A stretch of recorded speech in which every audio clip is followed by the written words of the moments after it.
Hello friends, welcome back to my channel. कैसे हैं आप सब लोग? आई होप कि आप सब लोग अच्छे होंगे और हेल्दी होंगे। और जो मेरी प्रेग्नेंट फ्रेंड्स हैं और सब्सक्राइबर्स हैं वो लोग अपना अच्छे से ध्यान रख रहे होंगे और अपनी टेक केयर अच्छे से कर रहे होंगे। तो दोस्तों, मैंने लास्ट व्लॉग में अपना फर्स्ट ट्राइमेस्टर का जो जर्नी था वो शेयर किया था कि मेरा फर्स्ट ट्राइमेस्टर का एक्सपीरियंस कैसा रहा।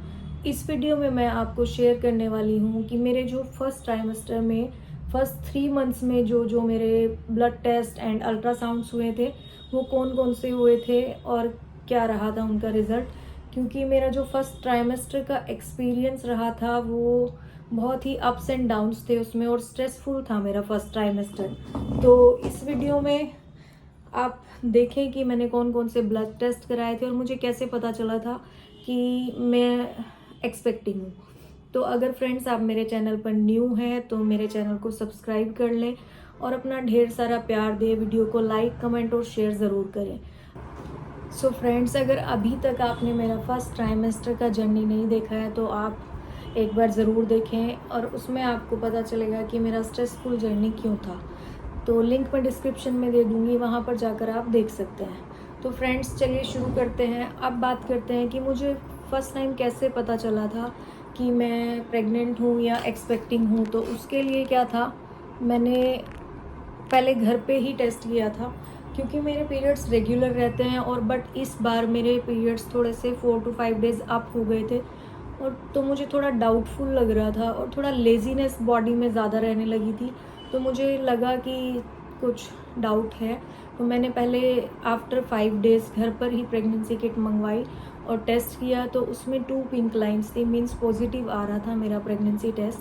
बट फिर भी मुझे 100% श्योरिटी नहीं थी क्योंकि किट वाले जो टेस्ट होते हैं वो इतने रिलायबल नहीं होते हैं। फिर मैंने आफ्टर 7 डेज़ दोबारा से 1 वीक के बाद दोबारा से एक बार टेस्ट किया। सेम रिज़ल्ट था, उसमें भी पॉजिटिव आ रहा था। बट मैंने सोचा एक बार और ट्राई करते हैं। तो आफ्टर 15 डेज़ मैंने थर्ड टाइम फिर से टेस्ट किया घर पर, तो वो भी सेम पॉजिटिव था। तो अब मैंने और मेरे हस्बैंड ने, खुशी भी थी हमें कि हाँ पॉजिटिव है, बट थोड़ा डाउट था कि मे बी हो या ना हो। तो फिर हमने डिसाइड किया कि हम अल्ट्रासाउंड कराएंगे और ब्लड टेस्ट करा के एक बार 100% क्लियर होना चाहते हैं कि ये पॉजिटिव है कि क्या है। फिर हमने 15 डेज़ के बाद जो घर पर टेस्ट किया था उसके 1 से 2 दिन के बाद हम अपने होम टाउन गए हरियाणा। वहाँ पर हमने टेस्ट कराया अपना अल्ट्रासाउंड एंड ऑल। तो मेरे वहाँ पर अल्ट्रासाउंड हुआ था, पेल्विस अल्ट्रासाउंड, और यूरिन टेस्ट हुआ था, HCG, HB और CBC हुआ था। और वहाँ पर मेरा एक TSH थायराइड का टेस्ट था, और CBC काउंट जो होता है उसमें आपका पता चल जाता है कि ब्लड कितना है, और HB में कौन सा ब्लड ग्रुप है आपका, कितना है, खून की कमी तो नहीं है, ये सब पता चल जाता है। और जो मेरा पेल्विस अल्ट्रासाउंड था उसमें ये क्लियर होना था कि अल्ट्रासाउंड में बेबी का कितना वीक्स का है और कितने दिनों का है वो, तो वो सब होना था। तो मेरे वहाँ पर टेस्ट हुए। फर्स्ट जब मेरा अल्ट्रासाउंड हुआ तो वहाँ पर 100% श्योर हो गया था कि प्रेगनेंसी कंसीव हो चुकी है। सेकंड जब मेरे ब्लड टेस्ट आए तो उसमें भी था कि HCG में भी कि क्लियर था। और मेरा HB जो आया था वो CBC 11.8 था। और जैसे कि मेरा थायराइड था वो भी, मेरा थायराइड भी नॉर्मल आया था, उसमें कुछ भी ऐसी डरने वाली बात नहीं थी। 2.68 समथिंग था, तो नॉर्मल ही था। तो वहाँ से हम दोनों खुशी खुशी आए। बट वहाँ पर जो एक स्ट्रेसफुल था, जो डॉक्टर ने स्ट्रेस दिया था, वो ये था कि उन्होंने कहा कि 1.5 मंथ्स हो गए हैं बट अभी तक बेबी की हार्ट बीट नहीं आई है, तो इसके लिए आपको स्टीरॉइड्स लेने पड़ेंगे। तो स्टीरॉइड्स के लिए तो हम एग्री नहीं थे क्योंकि मेरे हस्बैंड ने उनसे पूछा कि जो ये स्टीरॉइड्स आप देंगे इसके बाद क्या श्योरिटी होगी कि बेबी की ग्रोथ होगी या हार्ट बीट आ जाएंगी। तो उन्होंने कहा नो, इसकी कोई श्योरिटी नहीं होगी। आफ्टर 15 डेज़ हम फिर से देखेंगे और अगर नीड हुई तो फिर से देंगे। तो 15 डेज़ के बाद वो फिर लगेंगे।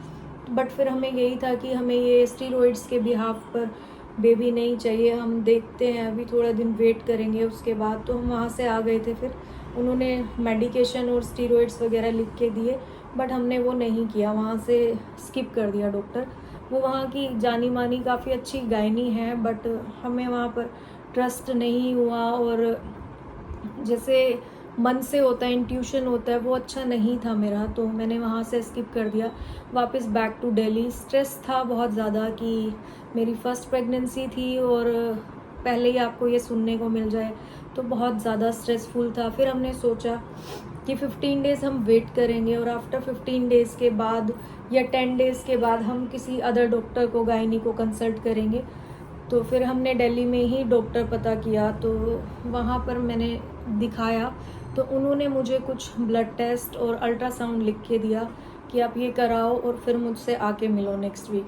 तो मैंने वो ब्लड टेस्ट वगैरह कराए, अल्ट्रासाउंड कराए, तो फिर मैं उनसे मिली। तो मेरे जो ब्लड टेस्ट उन्होंने लिख के दिए थे ना, वो था RBS, VDRL, HIV और HCV, यूरिन, काफ़ी सारे थे, HPLC, रुबेला। तो rubella, CBC, TSH, blood group RH, तो अल्ट्रासाउंड, तो ये सब मेरे टेस्ट होने थे। और जब मेरा रुबेला टेस्ट था तो वो मेरा पॉजिटिव आ गया था। तो मुझे रुबेला की इतनी नॉलेज नहीं थी, बट मैंने रुबेला को जैसे ही गूगल सर्च किया, यूट्यूब किया था, तो उसमें यही था कि अगर रुबेला पॉजिटिव है तो बेबी को नहीं रख सकते हैं, बेबी को डिस्ट्रॉय करना पड़ेगा, और वो हम नहीं कर पाएंगे आगे कंटिन्यू प्रेगनेंसी। तो मुझे ये सुन के बहुत ज़्यादा स्ट्रेस हुआ था। तब तक मैंने डॉक्टर से विज़िट नहीं किया था, रिपोर्ट्स आने के 2 दिन के बाद मैं गई थी, और ये स्ट्रेस मेरा नेक्स्ट डे ही हो गया था। बट मुझे फिर मेरे हस्बैंड ने डॉक्टर को कॉल किया, तो उन्होंने समझाया कि रुबेला 2 तरह के होते हैं। एक में पॉजिटिव आ जाता है कोल्ड कफ की वजह से, और एक जो दूसरा होता है, अगर वो पॉजिटिव हो तब हमें बेबी को डिसकंटिन्यू करना होता है, अदरवाइज़ हम कंटिन्यू कर सकते हैं। तो आप चाहो तो दूसरा जो रुबेला होता है, वो आप टेस्ट करा लो, तो उसके बाद हम देखेंगे। तो फिर मैंने वो दूसरा टेस्ट कराया था 1 दिन के बाद, तो वो मेरा नॉर्मल आया था। तब मेरा स्ट्रेस लेवल कम हुआ, जबकि 24 घंटे मैंने ये रो रो के ही गुजारे हैं, क्योंकि मुझे ये बेबी चाहिए था। फर्स्ट था तो मैं कुछ भी ऐसा नहीं चाहती थी कि ना हो या मुझे डिसकंटिन्यू करनी पड़े अपनी ये प्रेगनेंसी। और ये मेरी मैरिज के आफ्टर 6 मंथ बाद ही था, तो मुझे मतलब थोड़ा सुनने के बाद अटैचमेंट हो गई थी, जस्ट फ्यू वीक्स ही। तो मुझे नहीं था कि मुझे ऐसा भी कुछ होगा। तो फिर मैंने अल्ट्रासाउंड भी कराया, और मेरी सारी जो ब्लड टेस्ट की रिपोर्ट्स थी सब नॉर्मल थी। और जो मेरा अल्ट्रासाउंड था, पेल्विस अल्ट्रासाउंड, वो मेरा फैब में हुआ था, उसमें सब कुछ नॉर्मल आया था मेरा। तो डॉक्टर ने कहा था, कुछ भी बेबी की हार्ट बीट आ चुकी थी उस अल्ट्रासाउंड में, तो डॉक्टर ने कहा था डरने वाली कोई भी बात नहीं है। और जो FHR था, फीटल हार्ट रेट, वो उस टाइम पर मेरा 132 BPM था, और मैं वहाँ पर 6 वीक 3 डेज़ मैच्योरिटी था मेरा प्रेगनेंसी का। तो वहाँ पर मेरे हस्बैंड और मैं फ़र्स्ट टाइम बहुत ज़्यादा हैप्पी थे, क्योंकि बेबी के लिए ये गुड न्यूज़ हमारी फ़र्स्ट टाइम थी। पहले हम स्ट्रेस में थे कि बेबी की हार्ट बीट नहीं आ रही है या उसकी ग्रोथ नहीं हो रही है, बट जब डॉक्टर ने 1.5 मंथ बोला था, तब तक एक्चुअली हुआ नहीं था, क्योंकि मैंने ये 15 डेज़ के बाद यहाँ पर दिल्ली टेस्ट कराया था, तब पता चला था कि 6 वीक प्रेग्नेंट हूँ मैं। तो उन्होंने वो जस्ट ऐसे ही 1.5 बोल दिया था। तो मुझे 1.5 महीने में हार्ट बीट जनरली आ जाती हैं, तो इसलिए हम दोनों को बहुत ज़्यादा स्ट्रेस था। बट जब हम ये अल्ट्रासाउंड कराया, और ये जो गायनी है जिनसे मेरा अभी चल रहा है ट्रीटमेंट, तो वहाँ से जब मैं बात किया, मैंने डिस्कस किया, तो वहाँ जाके हमें स्ट्रेस रिलीज़ हुआ हमारा, और हमें थोड़ी खुशी हुई कि ऑल वेल, सब नॉर्मल है, स्ट्रेस वाली कोई भी बात नहीं है। तब जाके हमें थोड़ा सा रिलैक्स हुआ। उसके बाद जो मेरा सेकंड अल्ट्रासाउंड हुआ था, वो मेरा हुआ था 12 वीक्स पे। 12 वीक्स का मेरा डबल मार्कर जो सीरम होता है, डबल मार्कर टेस्ट, वो हुआ था अल्ट्रासाउंड। उसमें भी मेरा सब कुछ नॉर्मल था, बट यहाँ पर बेबी की जो फीटल हार्ट रेट थी, पहले 132 थी, अब थोड़ा इंक्रीज़ हो गया था 169 BPM, और सब कुछ नॉर्मल था, स्ट्रेस वाली कोई बात नहीं थी। तो ये मेरे 2 अल्ट्रासाउंड हुए थे, कहने को तो 3 हुए थे, बट फर्स्ट वाला तो स्ट्रेस वाला ही था, उसका कोई रिज़ल्ट नहीं था। और ये 2 अल्ट्रासाउंड हुए थे मेरे, ये नॉर्मल था, सब कुछ अच्छा था। तो मेरी फर्स्ट जो ट्राइमेस्टर में यही सब ब्लड टेस्ट हुए थे और यही 2 अल्ट्रासाउंड हुए थे। तो गाइज़, ये जो प्रेगनेंसी होती है बहुत ही ज़्यादा सेंसिटिव वीक और सेंसिटिव टाइम होता है फीमेल्स के लिए। हस्बैंड्स के लिए उतना नहीं होता है क्योंकि उनके लिए मेंटली होता है, बट फीमेल्स के लिए फिज़िकली और मेंटली दोनों टाइप का स्ट्रेस होता है।